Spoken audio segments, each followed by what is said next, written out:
Well, good afternoon, members of the Management Committee. This meeting is now called to order. For those around the table, please turn on your microphone when speaking. For those participating via Zoom, please state your name when making a comment or asking a question. The MAG public comment process allows members of the public to comment on items that fall under MAG's jurisdiction. If you would like to comment at today's meeting, please complete the request to speak form. MAG staff can assist you with any questions you may have. If you parked in the garage, a parking validation stamp is available on the information table in the hallway. Hearing assisted devices are available from MAG staff. We will now begin the meeting with a roll call of its members. Thank you, Mr. Vice Chair, members of the Management Committee. I will go down the list of members out. Please unmute and indicate if you are present. Patrick Banger. Present. Thank you. Megan Johnson is proxy for Jeffrey Barton. Here. Thank you. Ben Bitter. Here. Thank you. Jean Blackman. Christopher Brady. Here. Thank you. Andrew Ching. Ron Corbin. Here. Thank you. Dan Cotterman. Thank you. Rick Buss as proxy for Henry Darwin. Here. Thank you. Crystal Dykes. Present. Thank you. Bruce Gardner. Here. Thank you. Rachel Goodwin. Here. Thank you. Andy Granger. Here. Thank you. Rosa Inchausti. Present. Thank you. Suzanne Jones. Jeff Kulaga. Here. Thank you. Leo Liu. Reyes Medrano. Here. Did you hear me? Thank you. Great, thank you. Jessica Mefford Miller. Present. Here. Oh. Thank you. Jennifer Jack as proxy for Brian Myers. Here. Thank you. Brady Miller. Here. Thank you. Gary Neese. Here. Thank you. Kevin Phelps. Here. Thank you. Calvin Pilcher. Christopher Reams as proxy for Jim Pekorski. Present. Thank you. Bryant Powell. Here. Thank you. Lynette Reed. Present. Thank you. Bill Murphy as proxy for Jim Thompson. Here. Thank you. Jennifer Toth. Here. Thank you. Catherine Valenzuela. Bruce Walls. Here. Thank you. Paige Peterson as proxy for Matthew Williams. Here. Thank you. Tracy Montgomery as proxy for Bob Wingenroth. Tad Willie as proxy for Joshua Wright. Here. Thank you. Is there anyone that I missed? Mr. Vice Chair, we have quorum. Thank you. Members and guests, today marks the 23rd anniversary of 9/11. The lives lost that day will not be forgotten. So in honor of their memory and the courage of those who responded that day, let us share a moment of silence after we say the Pledge of Allegiance. Please stand. I pledge allegiance to the flag of the United States of America and to the republic for which it stands, one nation, under God, indivisible, with liberty and justice for all.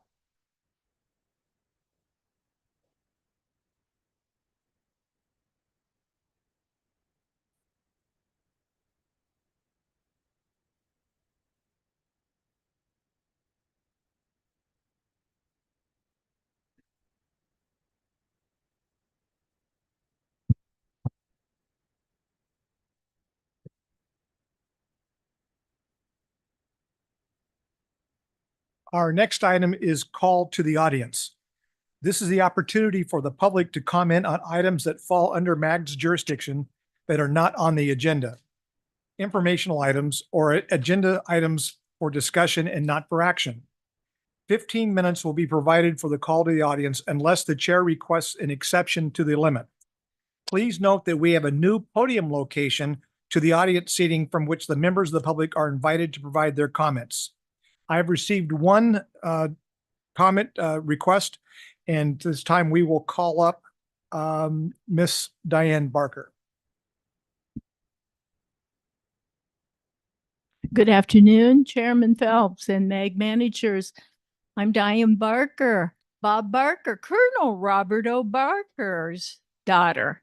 My dad was in the United States Air Force, survived 49 missions, that 8th Air Force lost the most.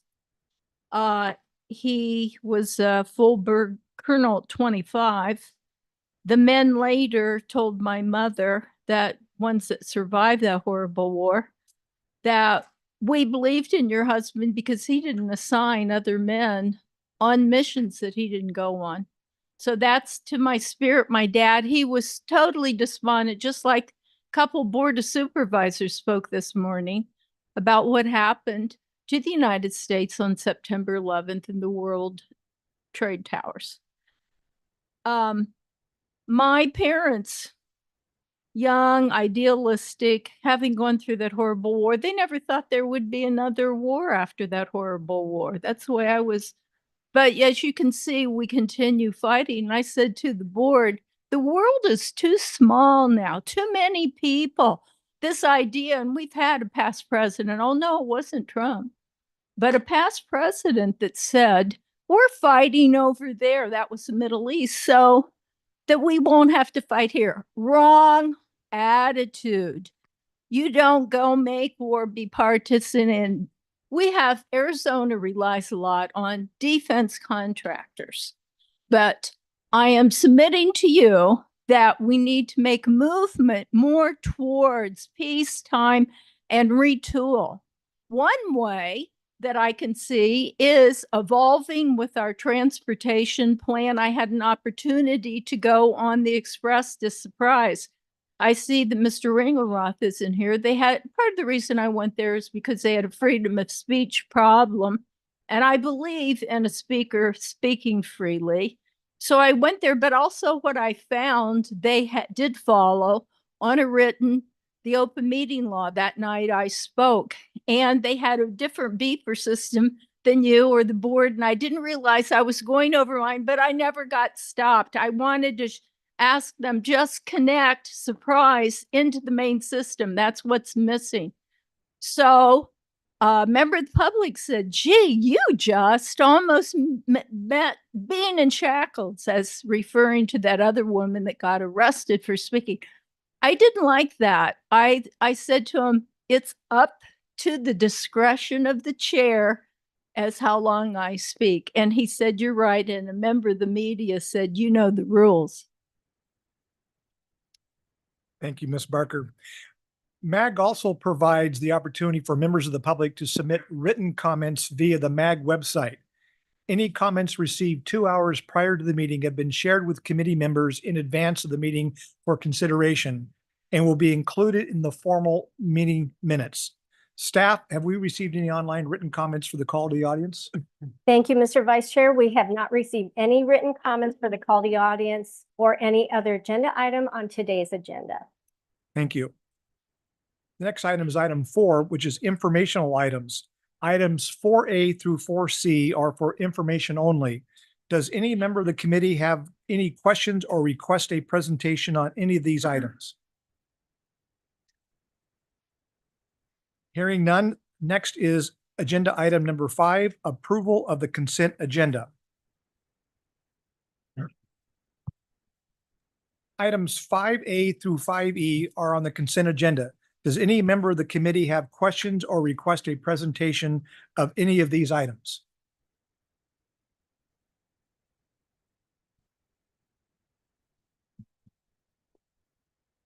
The next is, have we received any public requests on these items? You said no, is that correct, Andrea? That is correct. Okay. So is there a motion then to approve consent items 5A through 5E? So moved. Second. Okay, so that was made by Grady and seconded by Winnett. Thank you. We will have those participating in the meeting online take part in the voice vote by turning on their cameras and unmuting their audio. Mr. Chair, I'm sorry. Can we go back to 4B? We may. I just have just a comment, quick comment. That's Please. okay. So we at the City of Phoenix appreciate always being included in providing any input on any types of projects, particularly in this project, any consideration of the potential impacts to Sky Harbor Airport. So I just want to thank MAG and ADOT for including Phoenix Aviation staff in these discussions, especially early on in these stages. Very good. Thank you. Very good. So we will have those participating in the meeting online take part in the voice vote by turning on their cameras and unmuting their audio. We need to see the faces of everyone to participate in the voice vote. For those who cannot or do not want to turn on their cameras, staff will conduct a roll call vote. Staff will only call on those virtual participants who did not turn on their cameras. Members, please leave your cameras on until after the roll call vote so that staff can count the people's names whose cameras are not on. Can I have a voice vote of those in the room and those online? Those in favor say aye. Aye. Those opposed say nay. Members, please leave your cameras on. Staff, can you take a roll call of the members participating virtually who did not turn on their cameras? Thank you, Mr. Vice Chair. Members, when I call your name, please indicate how you vote. Andy Granger. Aye. Thank you. Mr. Vice Chair, the motion passes. Thank you.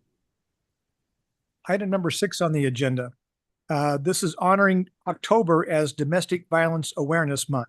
This item is on the agenda for recommendation of approval. Amy St. Peter, Deputy Executive Director, will introduce the item. Joining Amy today is Peggy Bilston, the first chair, and Dolores D.C. Ernst, the current chair of the Regional Domestic Violence Council.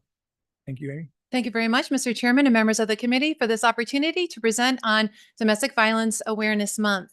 The purpose of this presentation is to recognize the 25-year anniversary of our MAG Regional Domestic Violence Council and to seek your recommendation of approval for the resolution of support in honor of October as Domestic Violence Awareness Month.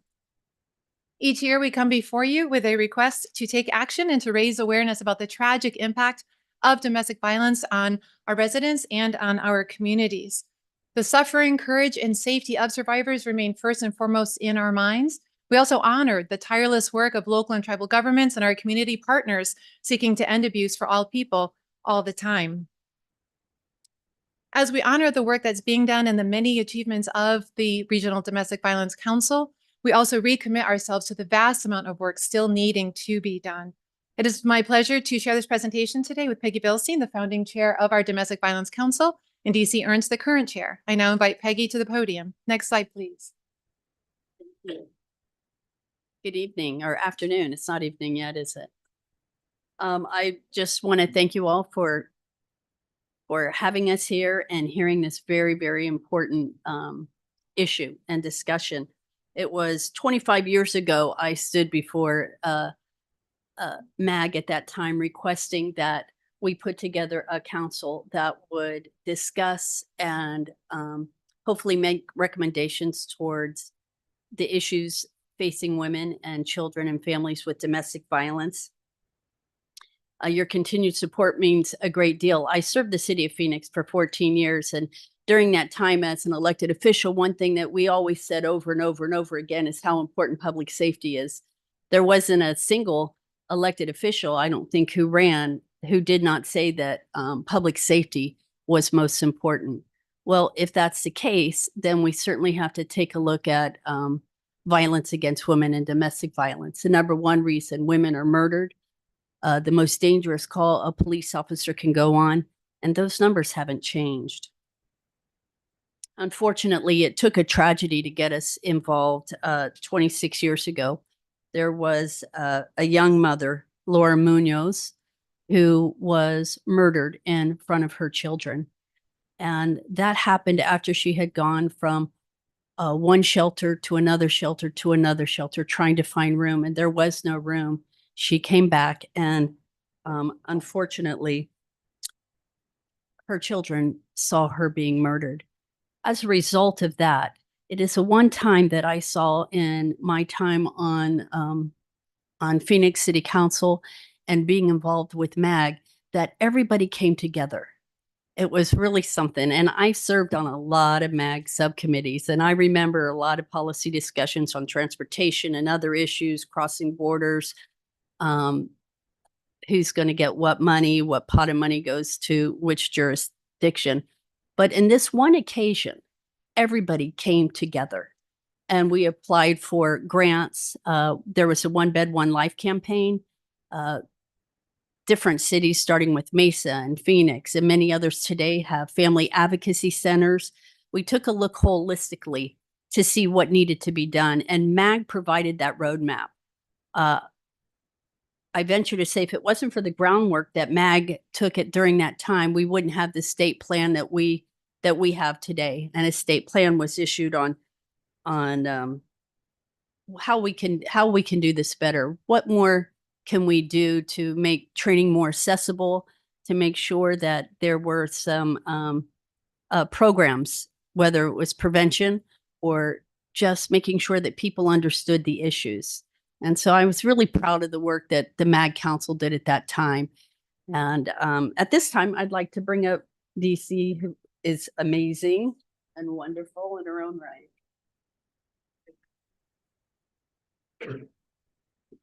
Hopefully I can live up to Peggy's description of me. Thank you, Peggy.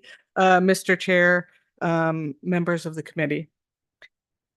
It is truly inspiring to hear about the origins of the Domestic Violence Regional Council and all the early work that was established, which created the strong foundation that we work on today. We have made progress. Our system is not as fragmented. There's not as many silos as it was 25 years ago.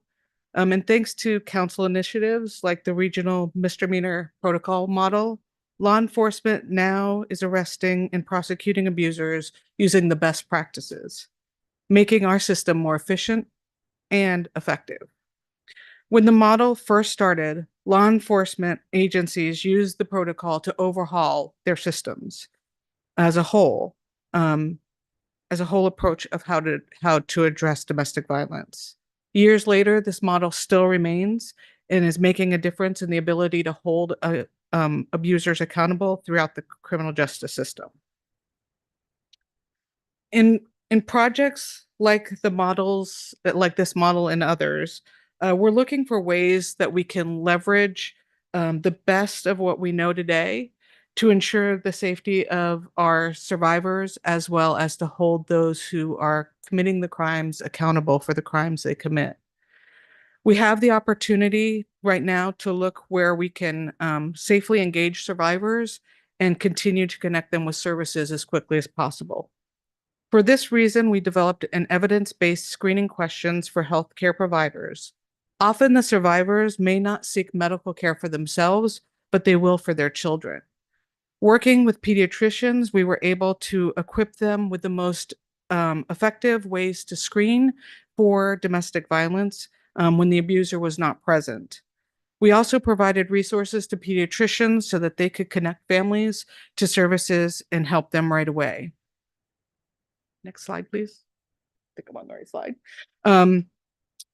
The threat is real.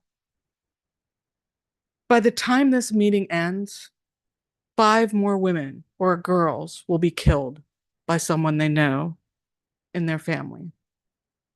Every 20 minutes, or every minute, 20 women will be abused. We do not have time to lose, and we are we've already lost far too many people. Today, we're asking for your continued dedication to addressing domestic violence together. Over the last 25 years, we have developed effective tools. In the next 25 years, we will remain committed to the work and continuing to positively impact the lives of those suffering from domestic violence. Now is the time to consider how we might undertake the work differently. The Council will consider future strategic directions as part of the Regional Human Services Assessment underway. On October 3rd, we will honor the 25-year anniversary during the Regional Domestic Violence meeting. We invite you to attend and mark the milestone with us. We also invite you to raise awareness with your residents about domestic violence. This can be done in a number of ways, including lighting your buildings or other facilities purple, hosting purple events, and sharing stories. The online form to collect this information for the region is available on the MAG website. Please send us your stories, photos, and event information. If we can do anything to support you, and your efforts, please reach out to Amy. We do stand ready to assist you and help you and partner with you. Now I'll invite Amy back to the podium to close out the presentation.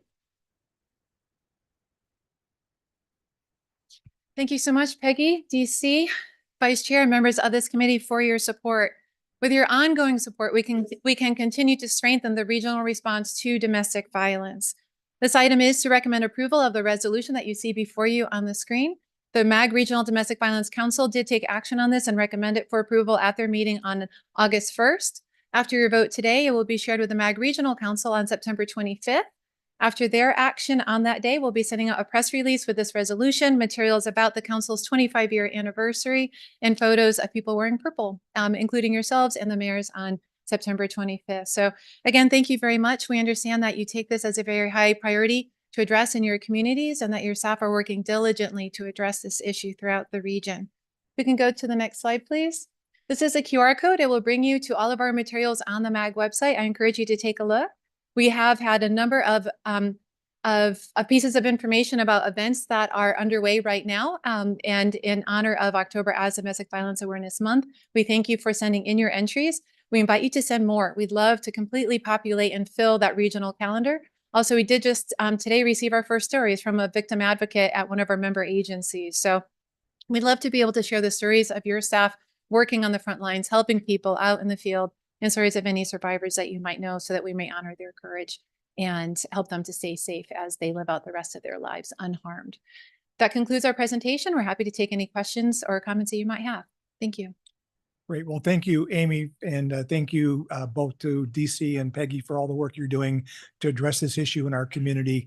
It's an important one, and it's obviously can have tragic consequences if we don't address it. So thank you for all the work that you're doing. Are there any members of the committee who have comments or questions for the presentation? Okay, seeing none. Prior to the approval of this item, there's an opportunity for members of the public to comment. The chair has not received any request at that point. Staff, have we received any online comments for this item? Thank you, Mr. Vice Chair. We have not received any written online comments for this agenda item. Thank you. Is there a motion to approve the resolution of supporting and honoring October as Domestic Violence Awareness Month? So moved.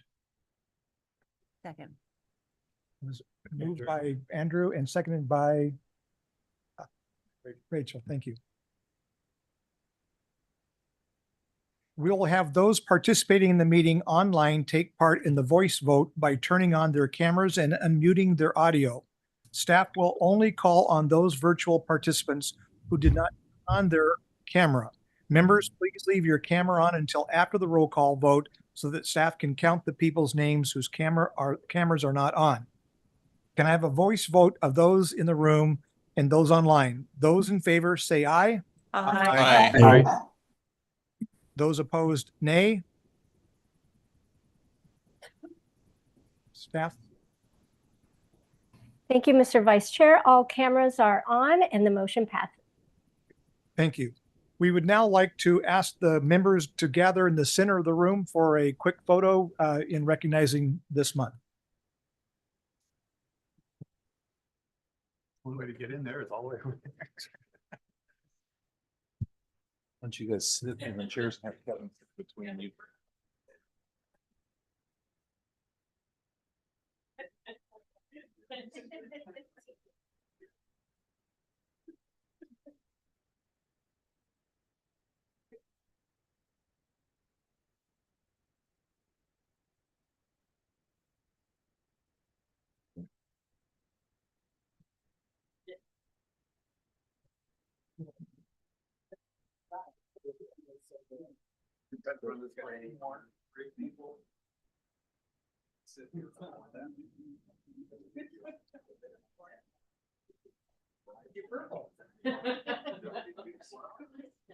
Yeah. I think we're gonna grab a couple more chairs, Ed. Yes.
Just gonna do a quick test shot.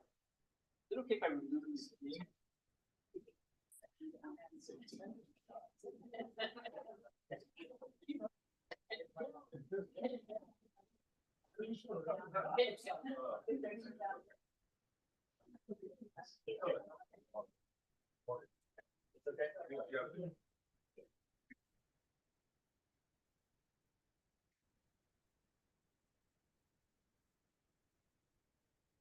Right, 1, 2, 3.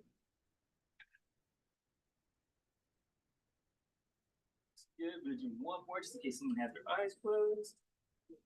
1, 2, 3. Thank you, everyone.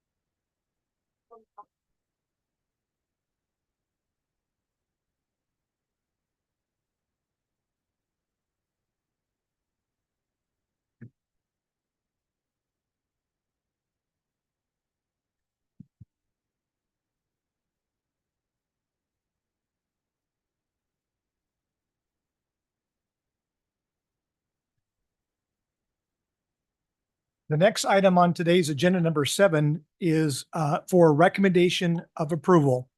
Haidong Zhu, the Deputy Transportation Director will present this item.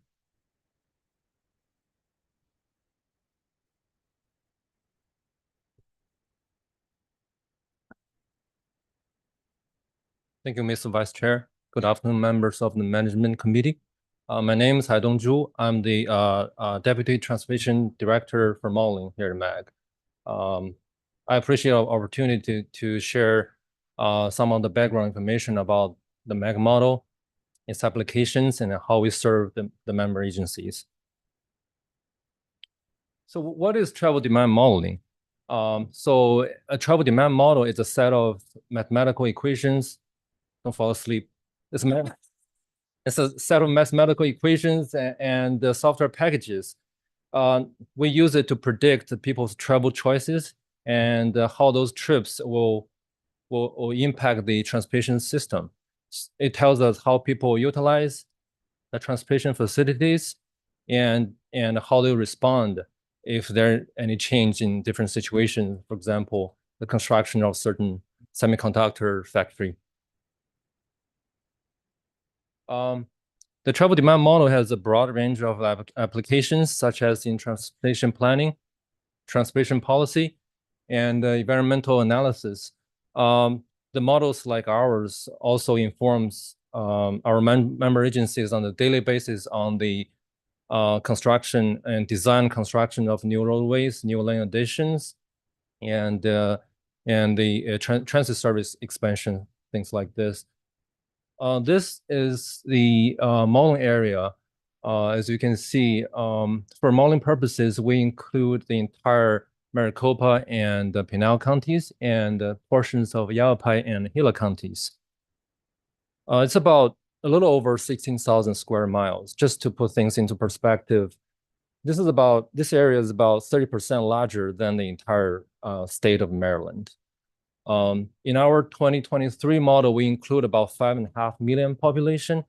And in the 2050 model, it is about 7.7 million. The MAG model includes many submodels and procedures. The main part is called activity-based model, ABM in short. It's used to simulate the personal travel within this region, such as going to work, going shopping, going to a restaurant, all these activities. Our ABM has been recognized nationally and internationally as one of the best and most advanced travel modeling tools. So I click early. So the tour-based truck model is another very important element of the model. It simulates the truck trips in the form of tours, where trucks depart from the depot, travel throughout the region, throughout the day to different destinations, and eventually they return to their base. Thinking about Amazon trucks as an example. Our model also have smaller and components, but focusing on different things such as airport trips and external trips, such as trips in and out this region. In the next couple of slides, I'll talk briefly about the inputs in the model and its output and how it can be used in your agency's work. So for the input, the socioeconomic data is by far one of the most important inputs to the travel demand model. So through MAG committee process and in collaboration with all of the member agencies, MAG produces the socioeconomic projections every 3 to 5 years for regional council's approval. And we also maintain meticulous modeling network that reflect our transportation investments. The development of these networks wouldn't be possible without the input and staff support from all of the member agencies. To build and to update the model, we also need a lot of travel survey data. And we need a tremendous amount of traffic data too to make sure, to do the model validation and make sure the model does the right thing.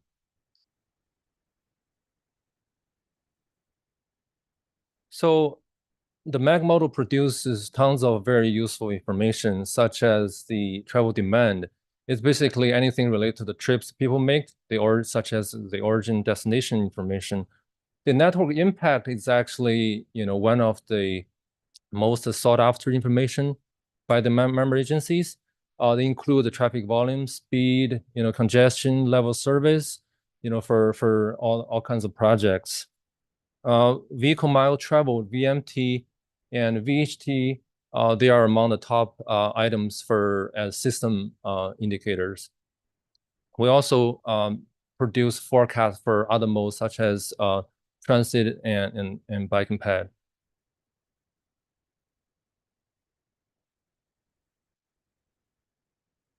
So with the great results from the model, our modeling team completes about 150 requests per year. It's about every 2 days. We kind of turn in and finish the request for the member agencies and ADOT. So to support a variety of projects from as small as a intersection improvement to a complex master plan update. So I'll spend a little bit of time to kind of talk about the activity-based model. It's used to simulate people's travel behavior in detail. As you see in this example, we simulate this person's entire days of itinerary from the morning. She drives her kid to school and then goes out to work right after it. And then at lunch, she took a short walk to grab some lunch. Near the end of the day, she drives back home with a stop at a grocery store. So these are the activity like I would do, and many of you guys are making such daily decisions. So these will cause traffic impact. This is something that we're modeling. Under the guidance of FHWA and FTA, our model goes through a number of extensive peer review processes. The most recent one was conducted in December 2018 when the peer review panel, basically a group of national leading experts, including from academia, peer agencies, and consultants, and federal officials, they met here at MAG. They spent 2 days scrutinizing everything about model, from assumptions, methodologies, implementations, documentation to model results. Basically everything turned upside down to look for things. And they give us a long list of recommendations. We then spent a large effort to address those comments, to enhance the model with new features, as well as conduct additional validation. So in 2020, the peer review panel unanimously recommended ABM as the model of record for MAG. And since 2021, basically a few months later, the model has been part of the official MAG model that took on many important tasks. So one of the very most notable recommendations or compliments, I would say, from the peer review panel was how good the model result was. Our model goes through rigorous validation process against multiple sources of data. For the base year 2018 model, we validated against the traffic counts and commercially available here speed data and origin destination data. So this is an example of the volume validation against the traffic counts from the over 1,000 locations throughout the region, and we collected the counts in 2018. And against all those locations, our model achieved a very high level of accuracy. Our modeling team's been continuously updating and enhancing the model. So our goal for next year is to make 2024 as the new base year. After COVID, it's been a delay, but now we're making 2024 as a new base year. So in order to do that, we need to gather some observed data. So we have two big efforts underway. Two big surveys. One is household survey. The other is ASU survey. It'll be conducted complete sometime in the fall. And we're also doing laying some groundwork for the ABM recalibration. Based upon the data we collected so far, the household survey we collected so far, to do some preliminary analysis and quality checks. We're also planning to have our entire truck model recalibrated that include heavy, medium, and light trucks. Later in the fall, we will continue with our 2024 traffic counts. And with new traffic counts, we'll have a clear picture of how the traffic's on a lot of, like, at least 1,000 locations. And those will be instrumental to help us validate the model and make sure it provides a quality forecast for all of you guys. And our modeling teams also actively incorporating the travel behavior and the traffic impacts from the ever-changing trends and technologies. Our model now is capable of including all of those through different modules of the model, but we'll make sure the model, keep the model up to date based upon newly observed data and the consensus from the industry while the future is being shaped out. Just to wrap up, our model is a crucial tool for the support for air quality conformity analysis. It also produces important data analytics for the decision making for our transportation investments. Last but not least, the model supports the local efforts on a variety of projects, including the development impact assessment. These are the area we provide insights and services to you and to all the member agencies. And these are the areas we can add value. Thank you very much. So, Mr. Chair, I just would add, so this really underpins everything we do at MAG. And it's one of those things where we don't realize it, and nor should you necessarily, but it represents a huge investment by the region in funds to do this. And it helps ADOT build their projects. it was the way we were able to plan all the projects. It allows Jessica to be able to put bus service on the street, to draw federal money, to validate all that. And then on those council meetings where you're sitting there and people are fighting over zoning cases and what the traffic impacts are and why you've asked for stipulations and things, they're all coming back to this model as the source of truth in the region. And so the validation that Haidong was talking about is really critical, that the federal government and others can say, well, MAG's model is the baseline of information that we all have to use, and then we're going to fight about it in your zoning case. That's all tapping back to the investment that's being made here at the region. So we thought it's occasionally good to kind of see that, and you can amaze your friends at cocktail parties or your council members after a long, grueling zoning case with your knowledge of our model. Thanks. Thank you. Well, thank you, Haidong, for the presentation. Does any members of the committee have any questions or comments for Haidong? Okay, the chair was in error there. Excuse me. I do. One question. Hi, Dunk. I assume that it does, but does the model utilize Valley Metro's Argent Destination Survey? I think that data set was from last year. Not yet, but we will be But it doing will- that it will- together with the household survey. So household survey, has, we can't really, do a survey on a large number of people. It's basically figuring out their travel behavior, but on transit side, the OD survey from Valley Metro is a crucial piece of data that we have to At the use. same time as the household. Perfect. Yeah. Thank you. Again, thank you. Again, chair was in error. This was actually an informational item only, so no action will be taken by the committee today. Thank you. All right, thank you very much. Next item is number 8, which is our air quality update. And this item is on for, again, information and discussion only. Matt Poppin, Environmental Director, will present the update. Matt?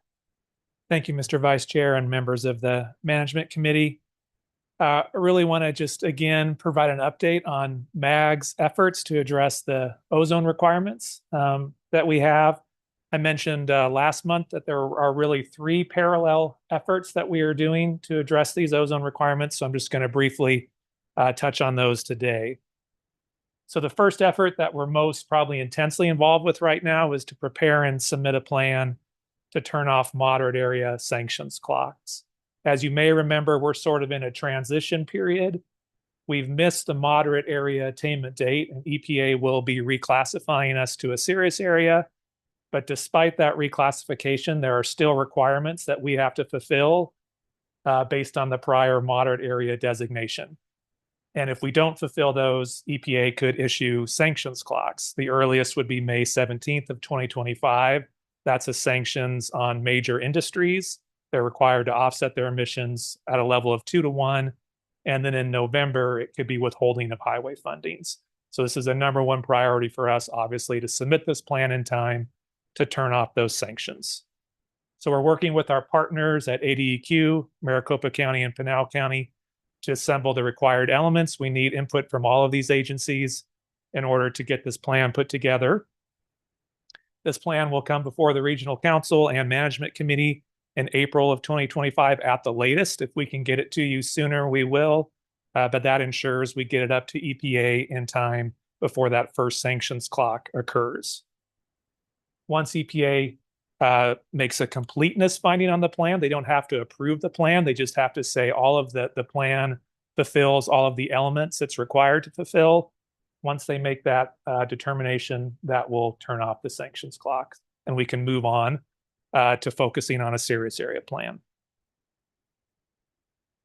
So where are we at with our serious area plan development? A major step we've just finished recently was development of emissions inventories of the precursor emissions that cause ozone for our base year, which remains 2017, kind of our interim year of 2023, and our attainment year of 2026. So the 2 pollutants that cause ozone locally, and these are emissions within the non-attainment area, are nitrogen oxides and volatile organic compounds. And you can see over time that we continue to reduce those emissions throughout our non-attainment area. That's the result of over 93 control measures that are already in place, along with federal control measures and fleet turnover. So we continue to get decreases in nitrogen dioxides and VOCs within our non-attainment area through the attainment year. So now that we have this emissions data, that allows us to put this emissions data in our photochemical models. And that allows us to predict what the ozone concentrations will be in our attainment year, which is 2026. We are predicting that it won't be enough to show attainment. Again, the standard's at 70. And as you know, our air quality data, we have many days of exceedances over that. So we are predicting that the model will show that additional emission reductions, even beyond these great ones that are presented here, will be needed at least to model attainment. So that means we'll have to decide if there are additional measures that are available and feasible to implement that could help us reach attainment. And then lastly, the third item that we're working on concurrently is I've presented many times, you know, the challenges that we have with ozone. Despite those emission decreases that were displayed, we're not seeing the same response in ozone concentrations. And we really need to know why that is. So one of the things that we're most encouraged about that just happened recently, a letter was sent again to Joe Goffman, the EPA Assistant Administrator, by our partner agencies, our Intermountain West Metropolitan Planning Organizations. These are organizations in Denver, Las Vegas, Salt Lake, Boise, Colorado Springs, all telling EPA the same thing. More science is needed to understand this issue about why emission reductions aren't resulting in ozone and corresponding ozone reductions. And lastly, we're also involved in a process to do local research ourselves. We know we have to start moving on it while we wait for EPA, hopefully, to provide some additional information. So right now, a local research proposal is under development that hopefully will be able to monitor and study local ozone in the summer of 2025. That information can be used in our planning process, hopefully, to inform what type of plan we submit. We don't have funding settled yet for this proposal, so I will say it's very preliminary. We're not sure exactly what will be available, but there certainly is a plan in place to try and study ozone better locally as well, for us in particular. That concludes my presentation. If there are any questions on that, I'd be happy to take it. Thank you, Matt. Are there any So, questions? Mr. Chair, we just are regularly talking about this, and it's one of those things where we can't ignore it. It's this thing that's coming, and it's coming slowly, but it's never stopping. If you look at where we are, what we know is we were in moderate. We're currently classified as moderate. We passed the deadline to achieve, so we're waiting for the time in which the EPA officially says we're serious, which has implications for economic development. And the rulemaking that the county has to do, in Maricopa County, Pinal County, ADEQ, they're making the rules. We're setting the plan.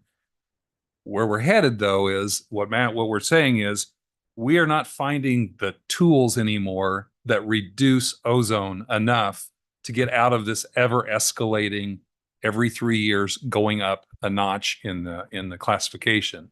So if you want a taste of the future, look at what is happening in California with what they have to do in response to these rules, with ever more increased rulemaking, restrictions, and those sorts of things, unless there's some relief. So that's the part that Matt's talking about, where we are trying to continually intervene with the EPA to say something is not working here. Something is different in the West that's not responsive to what your scientists have told us before would work. And unless we can get some help from the EPA, we can see the path that we're on. And that's where we're involving your elected officials. Senator Kelly and Senator Sinema have been really engaged. So we just kind of want to keep the drumbeat going, because this is coming in. It feels like a big thing that none of us can do anything about, but it's going to have real implications for economic development, perhaps even roadway development, if we can't get our arms wrapped around it in the next 3, 5, 8 years. So not to be a Debbie Downer here, but it's more like this is the real thing that we've all got to grapple with as a region. Mr. Banger. Thank you, Chair. Thank you, Ed and Matt. I remember the presentation high level from, I can't even remember when that was, earlier this spring, maybe. And I remember there was different categories of pollutants. So the study they're doing, is there any consideration? I seem to recall dust being our single largest category. Is there any consideration being done that not all particulate matter is equal in weight when it comes to pollutants, and some consideration given that we live in an arid, somewhat desert climate, to maybe classify that differently? Yeah, thank you, Mr. Vice Chair, and members of the committee. So this study is really focused on the two pollutants that contribute to ozone. So that's the nitrogen oxides and volatile organic compounds. What this study is hoping to do is put out some new monitoring equipment, upwind, downwind, and monitor in the central part of the non-attainment area to get an idea of transport patterns, to get an idea of how much is local, how much is regional. I think what you're referring to, Mr. Banger, is the particulate matter standard, which is separate from the ozone. So your classifications are correct. There are certainly different sources that contribute to particulate matter, dust pollution, which is another challenge we have. But in terms of this study, this one's just focused on ozone currently. But Patrick, they do have a separate study to look at specifically, what do you call it? Speciation, I think is a word I learned. Like, what, all dust is not the same. What is creating the dust? Some of it comes from soot, some of it comes from car exhaust, some of it comes from the desert, some of it comes from fireworks, and we're doing some really in-depth study to figure out what's making up that particulate matter, so we can say, oh, well, if 28% of it is soot from fireplaces, that helps the county know some efforts that we need to undertake in that way, that sort of thing. I think that may be what we had talked about earlier this spring with PM 2.5. Yeah. Thank you. Other comments from the members of the committee? Yep. Patrick, you said somewhat desert environment. I think after setting a record of the most 110-day temperature days in a row, I think you can get rid of the somewhat out of that description. Great, Matt, thank you for your presentation. The next item is item number 9, Executive Director's Report. Again, this item is for information. Mr. Zuercher. Thank you, Mr. Chair. Real quickly, we'll go through a couple things. First of all, we want to congratulate the Salt River Pima Maricopa Indian Community, Community Manager Myers, President Javier, Jennifer, who always comes and joins us here. They received almost $10 million in a climate pollution reduction grant award in the last month to do some things at Salt River Pima Maricopa, like dealing with methane from landfills, fleet electrification, charging stations, home energy assessments, incentives to reduce gas-powered equipment and convert it to battery and electric. So they are going to receive about a $10 million grant for that climate action. So congratulations to our member agency, Salt River Pima Maricopa Indian Community. Next slide, please. The Maricopa County Air Quality Department received $15 million over the summer to install publicly accessible EV charging stations in Maricopa County as part of the travel reduction program, and helps support our work in conformity and air quality efforts. So congratulations to Maricopa County. October is National Pedestrian Safety Awareness Month. We talked a bit about safety, and we're going to continue to have safety. Just a reminder, we are in an unfortunate category here, and that we are, I believe we may be the 4th highest metropolitan planning organization for pedestrian fatalities in the United States. The numbers show that. There are unfortunately 43 more fatal pedestrian crashes in 2023 than in 2019. So we have a lot of work to do. We're going to, with a successful Prop 479, we're going to have more resources to put into the safety effort that you all have recommended that we do. 1/3 of all the fatalities in our region with car-related issues are pedestrians, and that's compared to almost half of that nationally. So there is something happening here that we're going to have to do a lot more work in figuring out why it's so much more deadly for pedestrians and why there's so many more of those accidents. We do have some materials. We do have some efforts. See Me AZ is something that Kelly and her team have put together, and you have access to those through the MAG program web page and that. And I know Governor's Office of Highway Safety does a lot of work, and there's just a lot more we do. And ADOT and FHWA are all ambassadors for safety, safety, safety. Next slide. The home program, where we received about $500,000 of grant funds from private sector sources through MAG, continues. Many of your cities have participated in that, but the deadline for your cities is this week. So check in with your housing and your human services people. Make sure that they've followed through on their plans to apply for any technical assistance funding that they can for MAG. Many of them attended the webinars that Amy St. Peter and her team held. So just a reminder, that's coming up this week. Next slide. And we continue to highlight, it's less than 60 days away to a very important election. Prop 479, we've talked about cities along the way. Our recent examples, Apache Junction, Avondale, thank you for doing educational work for your members on your websites. Many of you we've talked about before, and many of you are doing this. I know some cities are also even doing public meetings to have interpersonal action about what's in it for Prop 479. Next slide. I think that is it. Mr. Chair, we do not have a legislative update today, so we can proceed after that. Great, thank you. If members of the committee have any additional questions for the executive director, feel free to contact Mr. Zerker after the meeting, although he does prefer to be called at home after 11 p.m. generally. So with that, request for future agenda items. Are there any requests from members of the committee on future agenda items? All right, seeing none, then we are now going to adjourn. The next meeting of the management committee will be on Wednesday, October 9th, 2024 at 12 p.m. Your actual chair will be back in place. So I know you'll be looking forward to that. And with that, I wish everybody a great rest of the week. Thank you.